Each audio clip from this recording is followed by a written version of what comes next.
What does that have to do with fear, confidence, and skill level? Stick around because today you're going to learn the 50 shades of Dar. I'm joking, but I'm going to teach you very cool expressions with Dar. If you master this, you're going to become the darling of Spanish conversations. I have to stop with these jokes. So we all know that Dar means to give, right? You have heard or you have even said things like dame eso, give me that, Juan me lo dio, or yo te di una flor. Dar means to give, right? Yeah, but what is that? As we go and check these expressions, I want you to keep this meaning, to give, top of mind because it's going to help you understand this verb, but also its expressions. So let's say that you have this friend who is super passionate about this topic, even a little bit touchy. And then you have this wonderful idea of bringing this topic up into the conversation. Your friend, no, he can't stop talking about this. You, my friend, le diste cuerda. Dar cuerda is giving people the fuel they need to start talking about something or to behave in a certain way. When you use dar cuerda in Spanish, you need to use indirect object pronouns. Let me give you some examples. ¿Para qué le das cuerda? Solo quiere llamar la atención. Why do you egg him on? He's just looking for attention. Ignore him. He's going to be fine anyway. The next example.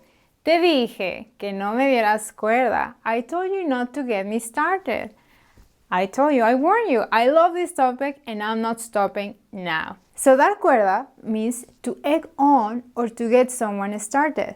The next expression that you want to learn is Darcosa. And no, don't worry, you're not giving thing to someone. Darcosa is for when, example, you see a spider on the floor and you're not scared, you're not also disgusted, but you're uneasy, you're not happy. That's Darcosa in Spanish. And Darcosa is going to work exactly like the verb gustar. Let me give you some examples. Me da cosa decirle a Betty. It makes me uneasy to tell Betty. You know her, she is a nightmare. Me da cosa. Another example. A ti te dan cosa las arañas. Spiders make you feel uneasy. No te preocupes, a mí también me dan cosa las arañas. So dar cosa opens the door for one of the most wonderful uses of the verb dar. And if you master this use, you're going to sound so natural. So one of the key uses of dar is to express emotions. But these are emotions that something external to you is causing. And in this context, that is going to work exactly like the verb gustar, meaning that if something singular, like a single spider, is causing something on you, you're going to conjugate that in singular. And if you're talking about a group of spiders, you're going to conjugate that in plural. You're also going to use nouns to express the emotion that that thing is causing on you, which means that you have plenty of phrases with this meaning. Let me show you some of the most common ones. So for example, dar miedo is when something scares you. Dar asco is when something disgusts you. Dar coraje is when something makes you mad. Dar nervios is when something makes you nervous. Dar confianza is when something or someone inspires confidence on you. Dar gusto is when something makes you happy. And dar tristeza, you guessed correctly. Dar tristeza is when something makes you really, really sad.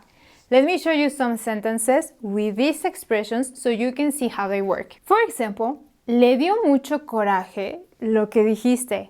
What you told her made her really angry.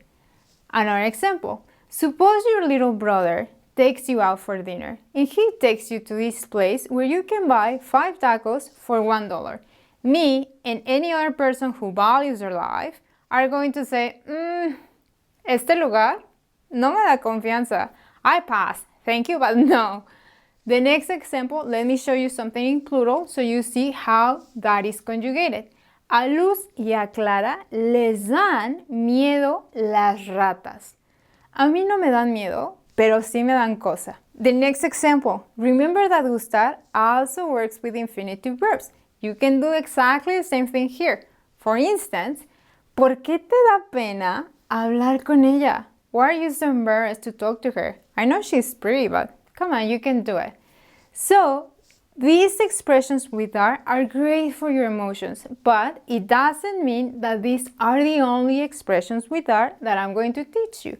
In fact, now that we cover emotions, let's go and talk about skills. Okay, let's see if you have been paying attention. I want you to go to the comments and answer this question. ¿Qué te da nervios? O ¿qué te da pena? For instance, a mí me da muchísima pena bailar enfrente de la gente. So, leave your answer in the comments. So now that we cover all the emotions with that, let's go check on skills. Okay, so imagine you're really good at something. In that case, you are going to say, se me da bien. What if you're not pretty good at something? In that case, you are going to say, se me da mal. Darcele, bien o mal, is when somebody is good or bad at something. In this case, darcele is going to work with indirect object pronouns plus the pronoun se. I want to make this extra clear. I'm sorry, but the pronoun se is not optional here. You have to use it, and you're going to use it in pair with that indirect object pronoun. Let me give you some examples. No se nos da hablar con extraños. We're not very good at talking to strangers. We're always saying the most awkward things. Let me give you another example. A ti se te da muy bien hablar español. You're very good at speaking Spanish. When you use this phrase, I want to give you a tip that we natives do. You can say dársele mal if somebody is not good at doing something. However, we're a little bit lazy. We don't want to think too much. So what we do is just use dársele bien in negative form. A mí no se me da bien hablar con la gente. Or, se me da mal hablar con la gente. My social skills, 0. But you can choose between dársele bien or dársele mal, whatever makes you feel more comfortable. Let me give you an example with this expression in another tense so you can see how you can use it to describe different things. De niño, a Tom no se le daban muy bien los deportes. When he was a kid, Tom was not very good at sports. Pero ahora se le dan muy bien. He's pretty good now. So the next expression is darle gusto. And ojo, don't confuse it with da gusto. This is different. Darle gusto is, and imagine this situation. You're with a friend and he's like, oh, come on, let's do this. Let's go, please, let's go. After a while, you're going to be like, fine, let's go. This is darle gusto. You just give in for him and you're just going to give him whatever he wants. That's darle gusto. Let me give you some other examples. ¿Le vas a dar el gusto de que te vea enojada? You're going to give her the satisfaction to see you mad? No, corazón, no le des el gusto. No le des la satisfacción. Another example. Imagine that I want to invite you to taste my wonderful food. And you're like, yeah, sure. So I will go and say, no lo hagas por darme el gusto, okay? Don't just do it for giving me the satisfaction, okay? So darle el gusto means to give someone the satisfaction of something or to indulge someone. So now we're talking about darle el gusto. Cuando le das el gusto a alguien, it also means that you diste tu brazo a torcer. Let me tell you what dar el brazo a torcer means. So dar el brazo a torcer, great news. It doesn't work with indirect object pronouns. We can take a break from them. Dar el brazo a torcer is used to say in Spanish that someone threw the towel or they just give in. For example, mi papá era muy terco y nunca daba su brazo a torcer. My dad was very stubborn and he never gave in. It was so difficult to convince him to do anything. Another example. No, en este caso, no voy a dar mi brazo a torcer. In this case, I'm not giving in. What are you talking about? You're offering me salad instead of pizza? I think no, thank you. So I'm going to give you a tip. The phrase is dar el brazo a torcer. However, native speakers replace el with a possessive adjective like mi brazo, su brazo, tu brazo to be a little bit more emphatic.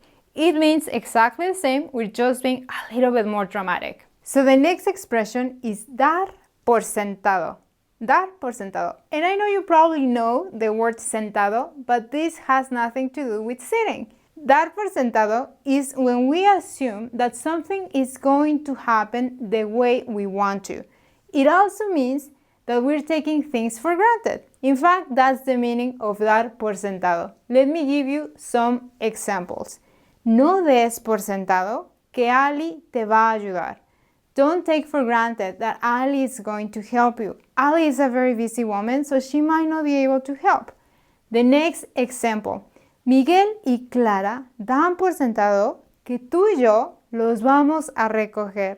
Miguel and Clara are assuming that you and I are going to pick them up. So have you ever been in these conversations when somebody is saying something so silly and they are so stubborn and you can't change their mind? And at some point you're like, fine, no, you're right. You know what? You're right. That's dar por su lado in Spanish. So darle por su lado means that we're humoring someone just to keep the party in peace. That's what we say in Spanish. Hay que mantener la fiesta en paz. When you use darle por su lado, you have to make sure to do two things. One, change the indirect object pronoun, and two, change the possessive adjective su to match the person that you are referring to. For example, ¿en serio te gustan los tacos o me estás dando por mi lado? Do you really like tacos or are you just humoring me? The next example. Yo no le voy a dar por su lado. Alguien le tiene que decir la verdad. I'm not going to indulge him. Somebody has to tell him the truth. So the next expression is darle por. Again, darle por. Do you have any idea what dar le por means? So in Spanish, we use dar le por to express that suddenly someone becomes interested in something or starts doing something that you didn't really expect. So for example, I don't like cats. In fact, los gatos me dan mucho miedo. So imagine that I go to you and say, adopté un gato, se me dio por adoptar un gato. So I suddenly became interested in cats. Let me give you other examples. A María le dio por aprender a tocar guitarra. Maria suddenly took up learning guitar. She didn't even like music and now she's playing guitar? That's interesting. So when you use dar le por, make sure you add an infinitive verb to express that new activity people got into. So in this case, aprender, to learn, is the infinitive verb. That's the activity that she just got into. Let me give you another example. ¿Desde cuándo te dio por hacerte vegetariano? Since when you decided to become a vegetarian? You love burgers. What happened? Check that in this example, you could add se, the pronoun se, to make your sentence more emphatic. For example, ¿desde cuándo se te dio por hacerte vegetariano? ¿Desde cuándo se te dio por hacerte vegetariano? I have great news for you. Se is optional. You don't need to use it if you don't want to. It just makes your sentence a little bit stronger. So the next expression is dar a entender. Dar a entender means that someone is not saying something directly, but they are rather implying. And you are getting a certain idea about that. Is this what they really said? This is what you understood. Let me give you some examples. Juan nos dio a entender que no iba a venir. Juan led us to believe that he was not coming. He ain't coming. Like, He probably didn't want to say no to you, but he's not coming. Notice that we have to use indirect object pronouns with this expression. Let me give you another sentence so you can see this. Let's suppose that I invite you to eat something that I cooked. I will go and say, ¿Cómo está la comida? How is the food? You will say, está bien. Sí, está bien. Eres muy buena cocinera. Yeah, sure, it's fine. You're an amazing cook. So I will go and say, ¿Qué me estás queriendo dar a entender? What are you trying to imply? If you're going to critique my food, just say it to my face. Come on. So as you can tell, dar a entender means to hint, to imply, or to lead people to believe something. So these expressions allows us to understand that a little bit better. One thing that we learned about this verb is that it loves working with indirect object pronouns. We also learned that it means to give, and you already know that. Dame una manzana, give me an apple, or yo te di un lápiz, I gave you a pencil. However, that also means to give in a metaphorical way, such as expressions and emotions, me da coraje, me da tristeza.